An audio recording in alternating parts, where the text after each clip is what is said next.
আসসালামু আলাইকুম গাইস, কেমন আছেন সবাই? আশা করি সবাই ভালো আছেন। আলহামদুলিল্লাহ, আল্লাহর রহমতে আমরাও ভালো আছি।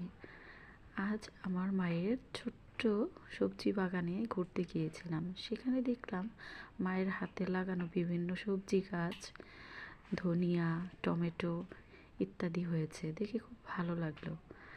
ইফতারের আগে এই সময়টা এখানে ঘুরতে গিয়ে আমরা অনেক উপভোগ করেছি। সুন্দর সুন্দর ফুল, এই গাছগুলোতে যে এত সুন্দর সুন্দর ফুল হয়, মা না লাগালে এগুলো আমরা জানতেই পারতাম না।